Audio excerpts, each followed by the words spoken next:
Look at the still life very carefully. The art docent volunteers enrich the lives of Los Altos elementary-age children and teachers by bringing art into the classroom in exciting and creative ways.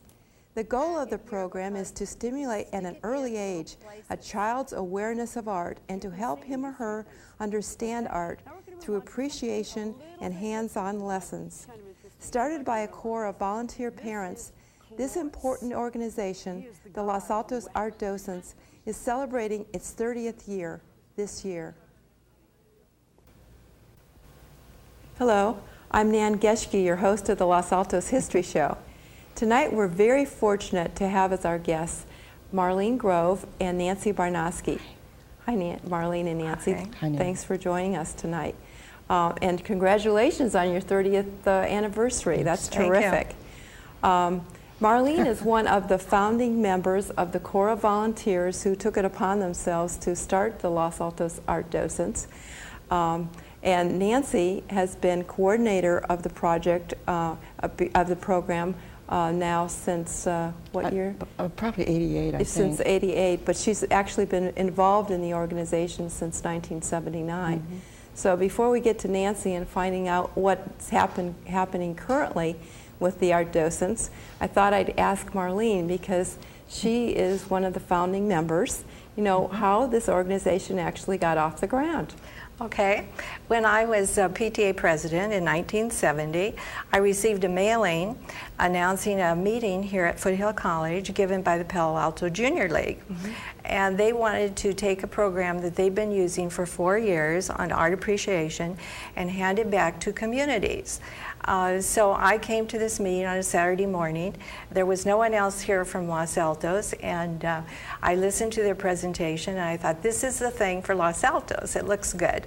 And so I called two of my friends, Nancy Marston and Kira Bambo, and I asked them if they would help, and they said, yes, perfect. They liked the program. And so Nancy designed a flyer, and she offered her home for the meeting. Since I was PTA president, I had access to the newsletters from the 13 schools in the district. And so through that medium, we sent out all these flyers, and 27 people responded and attended Nancy's meeting. Oh, that was very of good. 1970. Yeah. Yes, we were pleased. We thought that was a good group. Junior League people came and demonstrated with their fine arts prints, and everyone was excited about the program. A lot of people there were artistic, and most were parents, and we said, let's go with it. So that's how it started. Oh, that's neat. So who were some of those early people? Do you remember? Well, Shirley Bailey, Marilyn Bolin, Stevie Day, Kay Payne, and of course Nancy and Kira and myself, and there were many others. Some of them stayed with the program for many, many years. Others went in and out because of other commitments. Mm-hmm. We had a good response from the teachers from the very beginning. They liked what they saw in the classroom. Mm-hmm. And Frida Bobrink, the halftime art coordinator for the district, had funds available. So Frida purchased the fine art prints for us, and she trained the volunteers. And right from the beginning, she had an evaluation sheet which the teachers would fill out, and we could take those to our meetings and improve our program. Oh, that's really interesting. Mm-hmm. Now, I think we have some pictures coming up on our monitor right now. This first picture is one that appeared, I think, in the Town Crier about at least 20 years ago, maybe a little bit longer. And can you recognize any of those yes, people? That's Nancy standing, and Jane Reed holding some kind of a watercolor, it looks like, and probably student art. I don't know the other two people, but I think they're hanging maybe one of the student art shows, looks like. I know. I guess we can bring up that second picture now. Okay. Let's see, we'll wait until it comes up on the monitor. There it is. There. Good. The center person is Frida Bobrink, and she was the halftime coordinator for the district, and Jane Reed and Stevie Day. Frida was always a very enthusiastic person, and she definitely helped the program get off and running at the beginning. And Jane, I know, was from the beginning, and, oh, yes. and Stevie as well. And Stevie too. also, yes, right. So I guess we can bring up the next one now. It's kind of interesting to see how they come up on the monitor, correct? Oh. Yeah. Okay, this is Nancy Marston, and in 1974, 4 years after the program started, Nancy became the first paid volunteer, or paid person in the program. And she nurtured all the volunteers, she organized all the schedules, and it was really her backing that helped the program just continue right on. Mm-hmm. Now this is Jane Reed, and it looks as if Jane is doing a watercolor demonstration in a classroom. So you were doing hands-on lessons right from the beginning? No, not No. from the beginning. That didn't develop for a while. At the beginning, we were just very busy taking the program the Junior League gave us, which was the 5th grade social studies, American history. Mm-hmm. And here's a child at one of the student art shows enjoying looking at his work or one of his friends' work, probably. Yeah, we'll be talking about that art show in a little bit. But you know, you said you taught in units. How are those? What are those units, Nancy? Do you still teach in units? And Yes. And what kind of subjects do they encompass? It varies from grade level to grade level. We focus on kindergarten through 6th grade, and we have hands-on and appreciation. And actually now the program has changed enough so that more than 50% of the lessons are hands-on. We have clay in every grade, watercolor in every grade. We have drawing lessons, collage, Matisse, paper cutouts type of lessons. And this year we're going to be introducing to the 6th grade a block printing lesson, which we've already tried out and trained, so it's going to be a very successful lesson. But we continue we have a number of lessons like Nan, I believe you've seen the watercolor still life lesson. Yes, I have. Well, that's wonderful. That's an exciting lesson, Yes. but it's a lesson that's been with us for a long time. But it's such an exciting lesson that it's wonderful to have 6th graders. Every 6th grader who does the lesson and is doing it anew, so it's a... So how many lessons would, for example, a 1st grader get during his first year? A 1st grader gets about 5, and a 3rd grader gets about 8. We have 2 in the kindergarten level. We have 6 or 7 in the 6th grade level, and I think we have 7 in 5th grade. It just depends upon the curriculum and what we have, and we have some things that we're still trying to write that will move into the curriculum maybe next year or the year after. So how do you actually develop these units? Or is there some kind of workbook that you work out? No, the docents write the lessons. The docents do? Yes. Sometimes the teachers will say, oh, could we have a lesson on such and such a subject?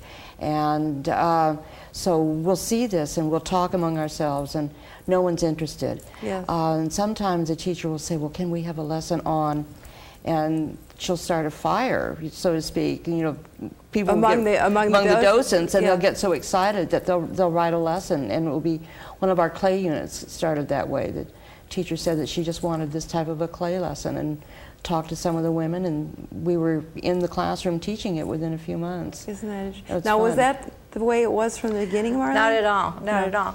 Because the syllabus, the fine art print list, all came to us from the Palo Alto Junior League. They had this program running for 4 years, so it was very well developed. Yeah. And so we used that syllabus. There were questions that the docents could read ahead of time. We asked them never to read the program, but always to give it in their own words on a one-to-one with the student. But nevertheless, we took only the Junior League program at first and ran that. And then as time went on, then more and more people, as they became involved, started to, wanting to develop their own units or whatever. Correct. So how many lessons did you actually present that first year of the first program? year it was all for 5th grade only, and there were 3 units, so it'd be 3 different trips into each classroom.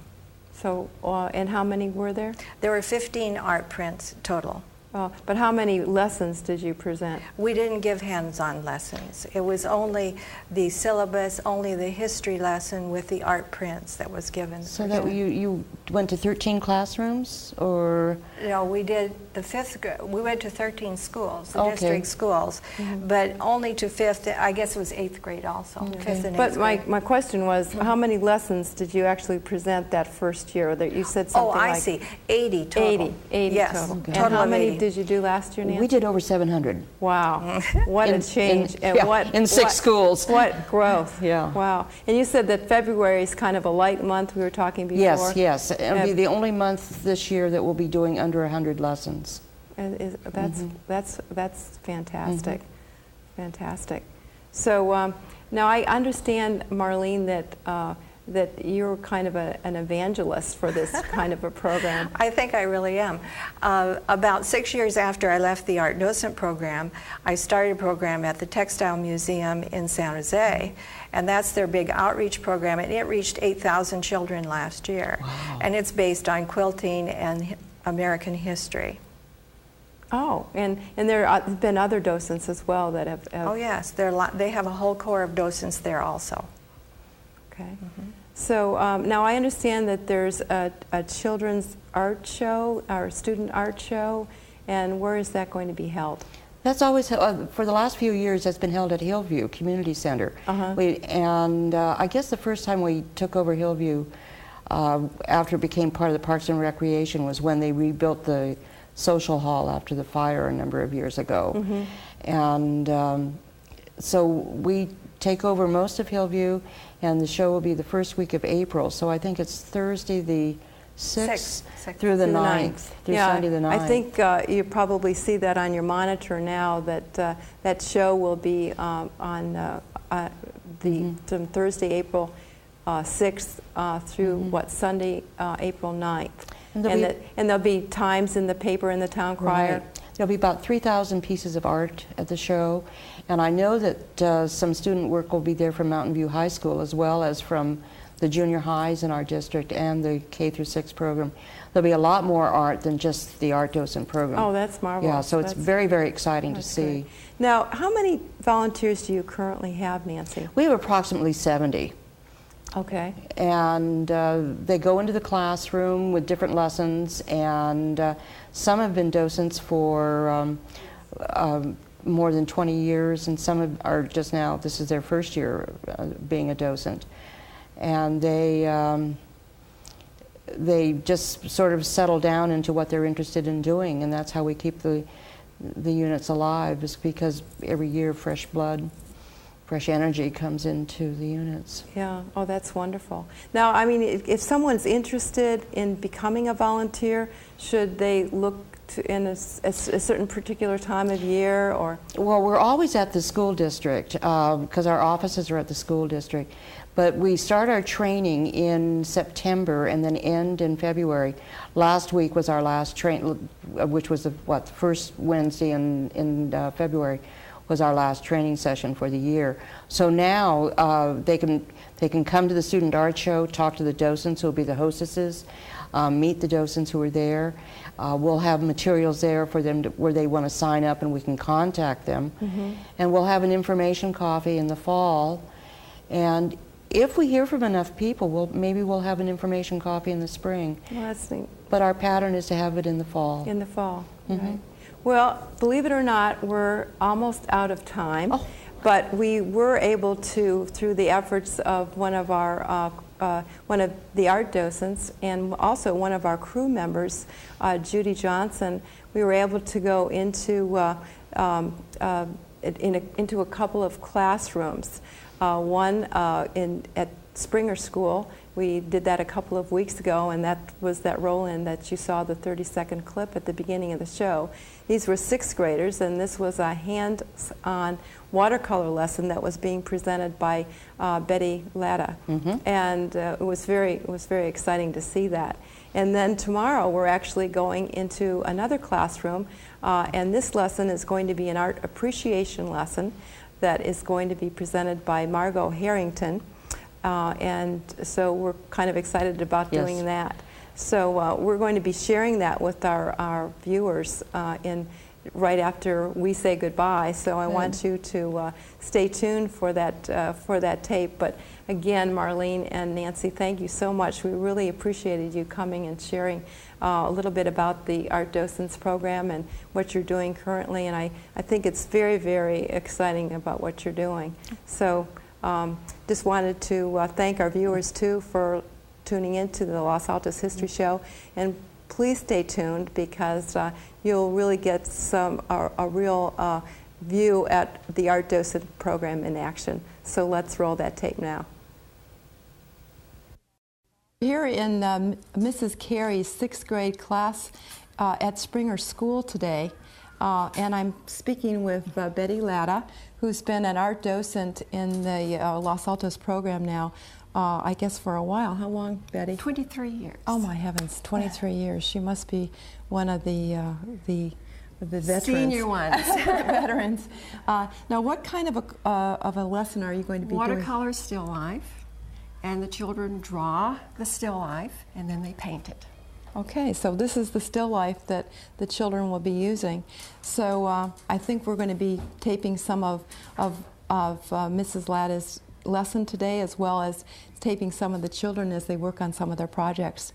So let's go to it. Okay. Thanks. Here we have a still life by Matisse, and it has the fruits and vegetables and lots of background colors and patterns.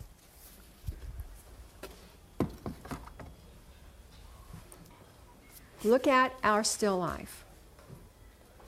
Everybody is going to draw and paint this, and everybody's picture will be different. Everybody has a slightly different view. Look at the still life very carefully and look at the one fruit or vegetable that's the closest to you. And that's where you will start. We have these cute little peppers. The leek we talked about earlier. The yellow squash. So we have these wonderful colors. This green pepper is turning color. So we can paint in all the orange and yellow shades in that. But I like that in here because you can stick it in little places. All right, let's see. I'm going to stick that cabbage, even though it isn't really here. I'm going to stick it in right here for two reasons. Kind of a funny spout, but that's okay. And then I'm going to come down like this. And then the people looking at it can imagine the top. So you can make skinny lines, or you can hold the brush on the side like a toy car and make wide lines. Okay, few drops in every color but black. You may not use every color. You will use the primary colors. What are the primary colors? Somebody that hasn't answered. Okay. Yellow, red, and blue. That's right. And as we look on the color wheel, red, yellow, and blue, we have also violet, orange, and green. What are those colors? Yes? Secondary colors. In your box, let's suppose you only had red, yellow, and blue, and you wanted to make green. How would you do it? I'm going to look at this apple. What would I start with to paint this apple? Okay. I would start with yellow. Then what do you think I'd do? Okay, let's see. I don't think I have an apple up there, so I'll just paint an apple real quick here. This is kind of an apple. I'm going to tip my brush in the red and just go over the side. What happens when you paint red on top of a wet yellow? Yes? They kind of mix together. So, and you can keep adding if you don't have quite enough.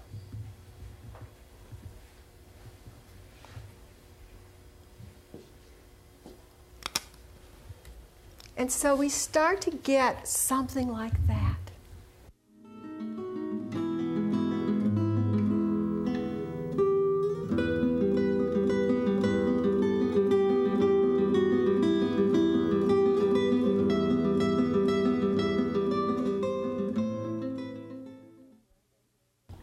We're here with Margot Harrigan in Mrs. Perazzo's third grade classroom at Oak School, and we're here to actually observe a lesson. And I just wanted to ask you, Margot, how long you've been an art docent? Thank you for asking, Mrs. Geske. This is my 5th year as an art docent in the Los Altos School District.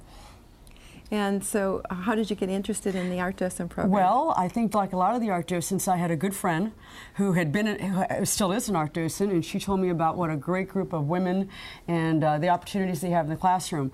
I can't draw a stick figure straight at all, so I had no artistic ability. I'm not a creative person, but I can talk. And there's the appreciation units and there's the hands-on units. And I focused on the appreciation units in the last 5 years, but I also assist in the hands-on units. So what we're going to be seeing right now is an appreciation unit. Right. Good. Well, we're going to let you take it away. Okay, thank you. This is painted by an Italian artist named Botticelli. And the name Botticelli means little barrel or little keg. I'm not sure where that came from. And typically at that time in Italy, they painted a lot of religious pictures. And these are mythological figures. Does anyone know what the word mythological means? That's a big word for 3rd graders. What do you think, Jimmy? Sort of like a myth and sort of like a legend with like God. Exactly. These are Greek mythological figures. Okay, and some of you recognize some of them. Let me tell you the story, okay? It's kind of interesting. See if I can remember it well. This is Chloris, and he is the god of the west wind, and he is blowing on Zephyr. Now we're going to move on to something a little bit different than my portraits, okay? And that's how to look at a picture in one way. Now let me get you a different one. Let me see which one this is. Oh, this is the scary one I told you about. Cool. Yeah, I see some hands up. Miriam? Lots of darker colors in this one, yeah. What do you think, Samantha? Excuse me? There's some bright colors in the background. Yeah, yeah. And then what happened, he came to California. And he went to Los Angeles, Hollywood, because everybody wants to go to Hollywood. He loved Hollywood. He said, this is an incredible place. The colors, the climate, he just loved it. So he lived in, Nichols Canyon. And he decided to paint lots of pictures of Hollywood and California. That's why you get that feeling of hot, you know, those bright colors. Yeah. Looks like Mexico. Looks like Mexico. Interesting you say that. Why? I don't know, because it's all warm. Yeah, those red, those pinks. And this is the Cubist period. He's seeing life as shapes. And what I think Karen said, you could almost cut these out and put them back together as a puzzle. He does that in his Cubist paintings. Okay. Yeah, Logan, you've been very patient. Thank you. What did you want to say? It looks like two musicians, because there's that white guy. Kind of looks like he has, if you look very closely, he has little hands on a flute, and you can see a guy with a guitar with some music thingies. And if you can look, he has a face right there. And there's a third guy right on the side that looks like he's drinking something, and just listening because he's sitting down.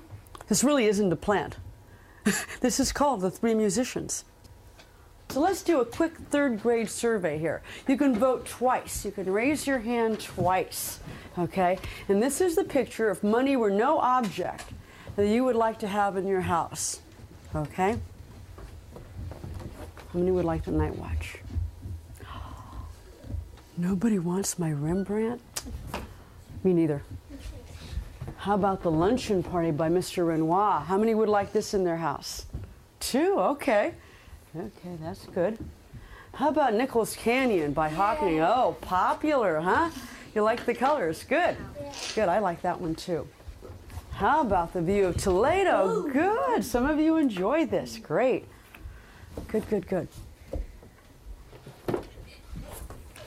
Mike, good. Good, good. Some of you like that. I like that energy in Boogie Woogie. How about the Three Musicians? Logan liked that and Mike? Good, okay. We're down to the last one, Primavera. Ah, I would too. I would like to have Botticelli. Good job. Okay, class.